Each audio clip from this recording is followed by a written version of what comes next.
இப்போவுமே நான் வந்து கதை சொல்லும்போது இது நம்மளால் பண்ண முடியுமா, இது பண்ண ஒத்துக்குருவாங்களா, பப்ளிக் பிடிக்கணும், என் ரசீது பிடிக்கணும், அதை விட முதல் குறிப்பாக லேடிஸ் பிடிக்குன்றது என்னுடைய ஆரம்பத்தில் இருந்தது. அதனால் வந்து கதைகள் சொன்னாங்களே தவிர எனக்கு அந்த ஃபுல்ஃபில் மனசில் வரல.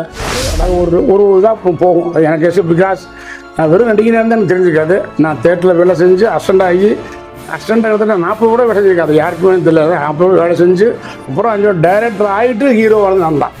10 பேர் இருந்தால் ஒரு 6-7 பேர் நல்லா சொல்லுவாங்க, 3 பேர் கிட்ட தான் சொல்லுவாங்க. நம்ம அதை எடுத்துக்கூடாது.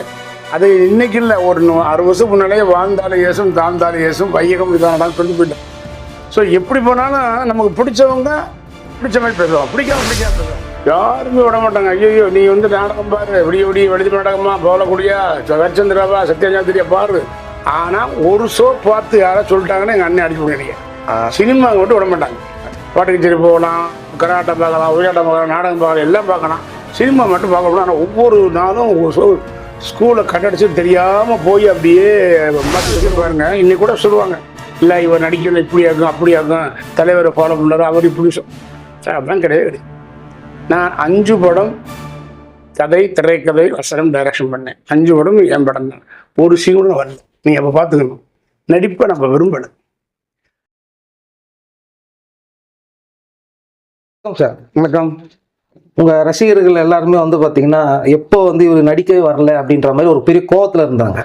பத்திரிகையாளர்கிட்ட கூட அடிக்கடி கேட்பாங்க, இவர் மட்டும் ஏன் நடிக்க வரல, இவர் மட்டும் ஏன் நடிக்க வரலன்னு. அந்த காரணத்தை நீங்களே முதல்ல சொல்லுங்கள். நேயர்கள் அனைவருக்கும் எனது இனிய வணக்கம். நல்லா கேள்வி கேட்டார், ஏன் நடிக்கலைன்றது கிடையாது. நான் நடிக்கிற மாதிரி கதை வரல எனக்கு. ஏன்னா எப்படி வேணால் நடிக்காமல் நடிச்சுக்கலாம், எப்போ நடிச்சுக்கலாம். நமக்குன்னு ஒரு வழி வந்து வகுத்து கொடுத்துருச்சு. ஸோ அதில் மாறி வேறு பாதையில் போனால் அது எங்கே போய் சேரும்னு எனக்கு தெரியாது. அதில் இடங்கள் வரும், துன்பங்கள் வரும், துயரங்கள் வரலாம்னால இந்த நேர்கோடு பாதையிலே போகணும். நமக்கு மேட்ச அமையலை. இப்போவுமே நான் வந்து கதை சொல்லும்போது இது நம்மளால் பண்ண முடியுமா, இது பண்ண ஒத்துக்குருவாங்களா, பப்ளிக் பிடிக்கணும், என் ரசீது பிடிக்கணும், அதை விட முதல் குறிப்பாக லேடிஸ் பிடிக்குன்றது என்னுடைய ஆரம்பத்தில் இருந்தது. அதனால் வந்து கதைகள் சொன்னாங்களே தவிர எனக்கு அந்த ஃபுல்ஃபில் மனசில் வரல. பட் அந்த மாதிரி நிறைய கதை நிறைய படம் வந்துச்சு. இந்த வந்து கேட்டால் நான் அதெல்லாம் அவசரப்படல.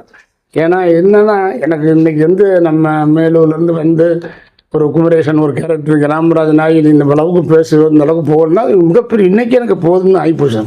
அந்தளவுக்கு இருக்குது. அதெல்லாம் அவசரப்படலை. நிறைய படம் அடிக்கணும், 100 போகணும், என்ன அந்த எண்ணிக்கை எனக்கு கிடையாது.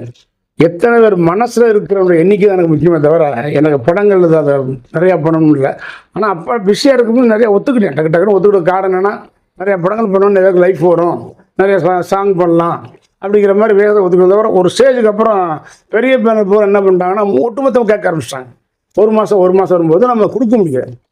அதனால் சரி அப்படி தான் ஒரு வாரம் நான் 1 மாதத்துக்கு 4 படம் கொடுத்துருங்க, அவ்வளோதான்.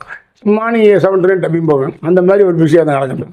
பட் அப்படி வந்த இந்த ரூட்டுங்கிறது அது ஒரு இதாக போகும் எனக்கு. பிகாஸ் நான் வெறும் நடிகனாக இருந்தால் எனக்கு தெரிஞ்சுக்காது. நான் தேட்டரில் வேலை செஞ்சு அசிஸ்டண்ட் ஆகிறதுல 40 கூட வேலை செஞ்சுருக்காது, யாருக்குமே தெரியல. 40 வேலை செஞ்சு அப்புறம் 5 டைரக்டர் ஆகிட்டு ஹீரோ வாழ்ந்து நான் தான். 5 படத்துக்கு டைரக்ஷன் பண்ணிவிட்டு ஹீரோ நான் தான். இப்போ அதனுடைய அந்த பாதையில் வந்து தெளிவாக இருக்கும்போது வர்ற கதையில் வந்து என்னை ஒரு பண்ணுவோம் அப்படின்ட்டு வரல. ஏன்னா எதையே பண்ணப்போ எப்படியே பண்ணிட்டா என்ன பார்ப்பாங்க, நான் இப்போ ரசிகல் ஆகட்டும் இல்லை லேடிஸு, இதே அந்த தம்பி ஆகி பண்ணிச்சு, இதுக்கு பேசாமல் வீட்டில் இருக்கலாமே அப்படின்ட்டாங்கன்னா போச்சு.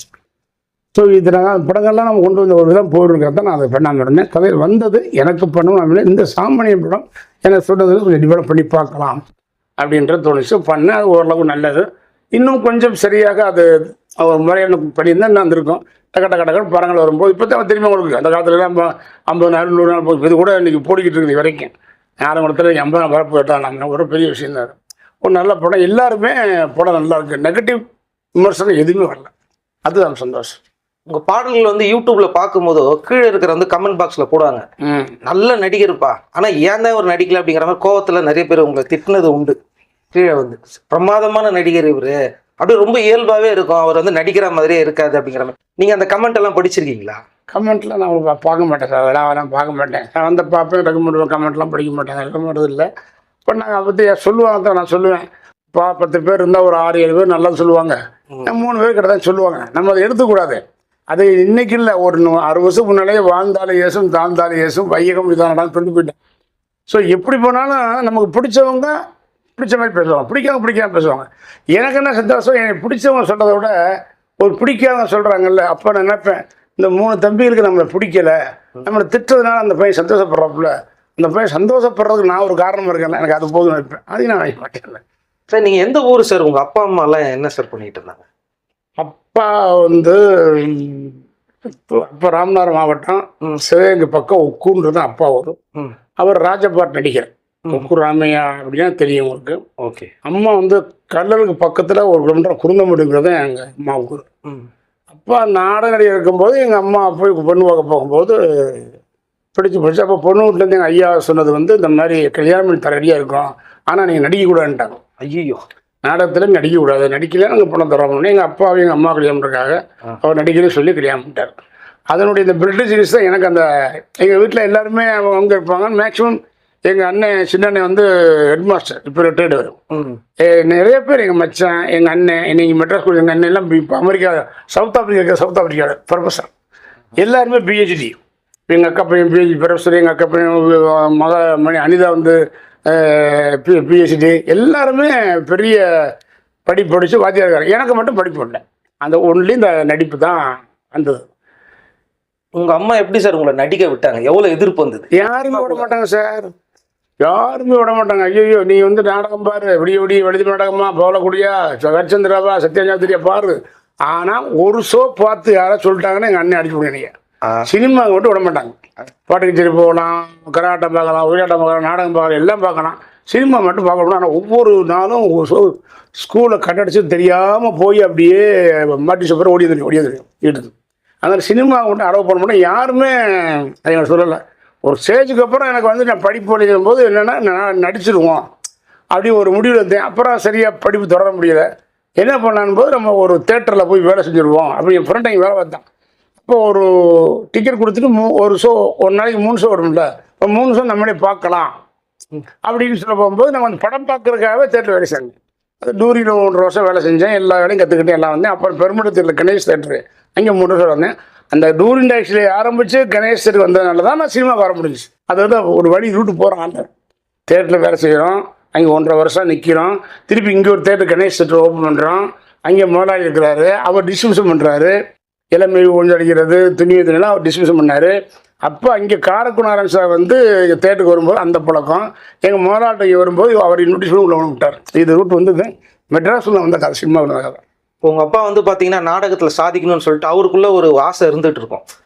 முதல்ல நீங்கள் நடித்தப்போ உங்கள் அப்பா உங்கள் படத்தை பார்த்தப்போ அவருக்கு எப்படி இருந்தது?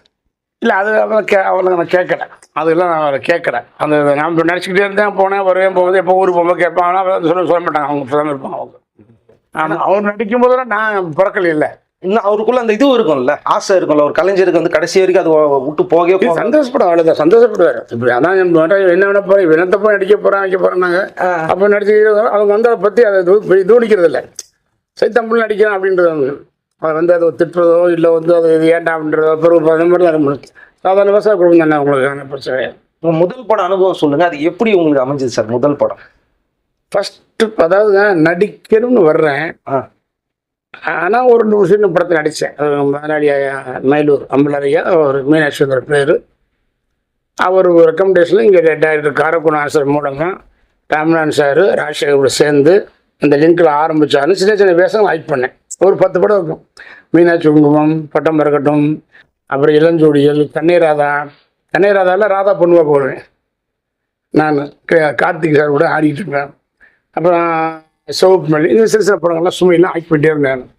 அது அசன் ஆக்கும்போது அசனட் ஆகி வரும்பொழுது நடிப்புகிட்டே இருந்தேன். ஒரு ஸ்டேஜுக்கு அப்புறம் சின்ன வேஷம் ஆக்ட் பண்ண போதும், நமக்கு நடிக்கணும் வந்தால் நடித்தாச்சு, நீ டெக்னீஷியன் ஆகிடுவோம்ட்டு நடிப்பு நிறுத்திட்டேன். டைரக்டர் இருக்கும்போது அப்படியே கண்டினியூ ஆகும்போது அப்புறம் நான் வந்து டைரக்ஷன் பண்ணி சின்ன வயசோட பண்ணலை. எனக்கு வேணாம், நடிச்சது வேணாம்னு விட்டேன், வேணும் பண்ணணும். அதுக்கப்புறம் டைரக்டர் கடமை பண்ணார். அதோட நான் கதை சொன்னேன், பிஎஸ் டைரக்டர் ஆகிட்டேன். சரி, என்ன விஷயம் பாருங்கள், இன்னைக்கு கூட சொல்லுவாங்க, இல்லை இவர் நடிக்கணும் இப்படி ஆகும் அப்படி ஆகும், தலைவரை ஃபாலோ பண்ணார் அவர் இப்படி சார். அப்படிலாம் கிடையாது. நான் 5 படம் கதை, திரைக்கதை, வசனம், டைரக்ஷன் பண்ணேன். 5 படம் என் படம் தான். ஒரு சீனும் வரல. நீங்கள் அப்போ பார்த்துக்கணும், நடிப்பை நம்ம விரும்பலை. நடிக்கணும் வந்தேன், ஆனால் நான் டைரக்ஷன் பண்ணுற 4 படம் 5 படம் பண்ணுறேன். எதுலேயுமே ஒரு சிங்க கூட தகரல. எனக்கு அந்த இன்ட்ரெஸ்ட் இல்லை. நடிக்க வேணாம்னும் போது டைரக்டர் ஆகும்போது அந்த 5 படம் ஆவரேஜாக போய் சின்ன பட்ஜெட் படம் ஒரு 5 வாரம் 6 வாரம் பார்த்தா போகுது. அதுக்கு மேலே போக முடியல. அப்போ நடிக்க வேணாம்னும் போது அந்த சான்ஸ் வரும். நம்ம ஒன்று சான்ஸ் அது மனுஷனுடைய விதியை தான் உங்களுக்கு. அதாவது ஒன்று விரும்பி போனால் விலகி போகும், விலகி போனால் விரும்புன்னு சொல்லுவாங்க. அது வாராஜாவா படத்தில் அருமையாக ஏபி ராஜா அவர் 7 வாக்கியத்தை படம் வைப்பார். ராஜா பையன் வாராஜாவான்னு சொல்லி பிரபாகர் பிடிப்பார். Super subject. அது வாக்கியத்தில் ரொம்ப பிடிச்ச வார்த்தை 7 வாக்கியம் இருக்கும். அதை படம் அதில் விரும்பி போனால் விலகி போகும், விலகி போய் விரும்பி விரும்பி எல்லாத்துக்கும் அப்படி தான் இருக்கும். நமக்கு மட்டும் இல்லை, எனக்கு மட்டும் எல்லாருக்கும் உலகமே அப்படித்தான்.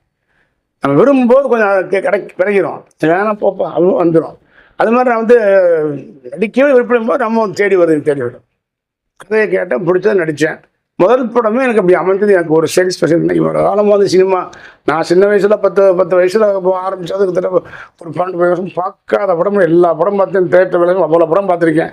இருந்தாலும் நம்ம ஊர் நல்ல ஒரு படம் எனக்கு முதல் படம் அமைஞ்சது மிகப்பெரிய ஹாப்பினஸ். ஏன்னா எனக்கு எல்லா ஹீரோனுடைய வரலாறும் சில சினிமா நான் ஒரு கெமிஸ்ட்ரி மாதிரி ஒரு ஹிஸ்ட்ரி ஒரு வரலாறு எனக்கு தெரியும். யாருக்குமே அமையாத ஒரு திரைக்கதை வசனம், அது ஒரு சேக்ரிஃபைஸிங், லவ், ரொமான்ஸு, ஸ்டூடெண்ட்ஸு, பேத்தாசு, அப்பா செத்து போடுறாரு, மிலிட்ரி, எல்லாமே ஒரு மொத்தம் அமைச்சது எனக்கு ரொம்ப திருப்தியான படம்.